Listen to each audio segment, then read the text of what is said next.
So why is Royal Caribbean so expensive? In my recent video, we've compared prices among several cruise lines and discovered that Royal Caribbean ranks consistently as the priciest option, even surpassing ultra-luxury lines like Oceania. But what exactly are they offering to justify these higher prices?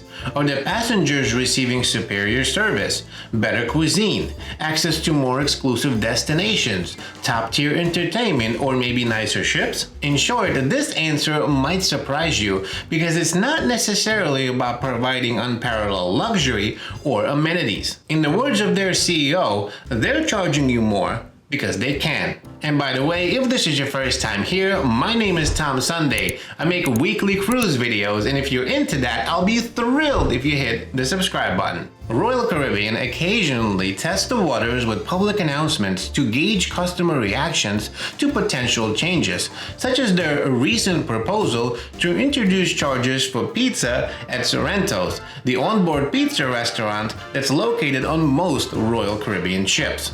This idea, presented in a survey to past passengers, faced considerable resistance, almost like if they were charging you to use the bathroom.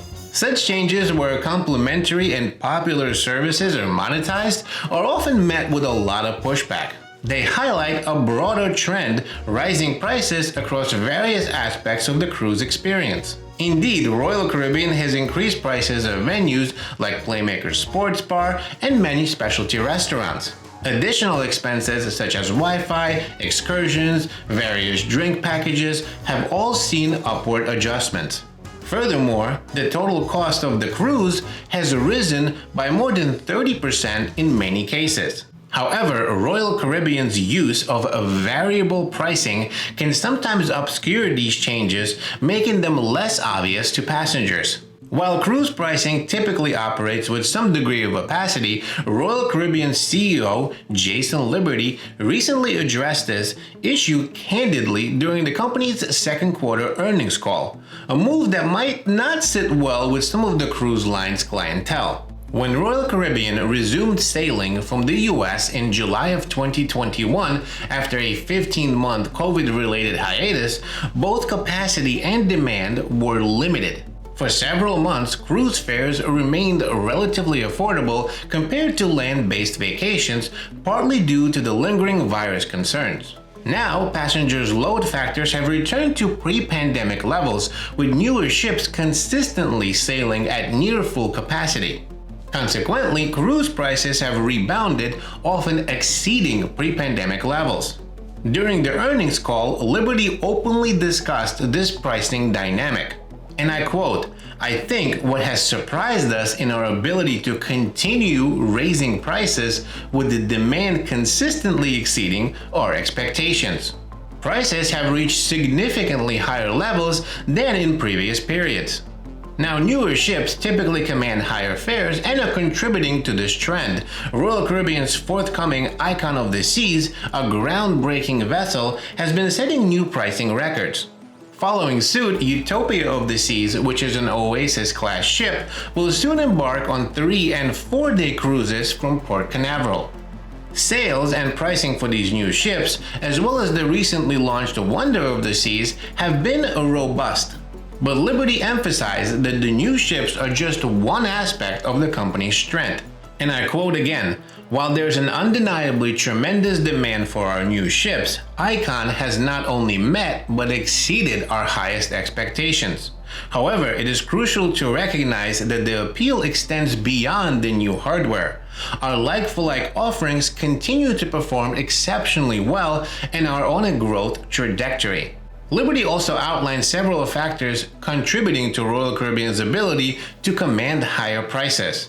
Quote, "Our commercial team has executed effectively, fostering strong customer loyalty and retention within our ecosystem.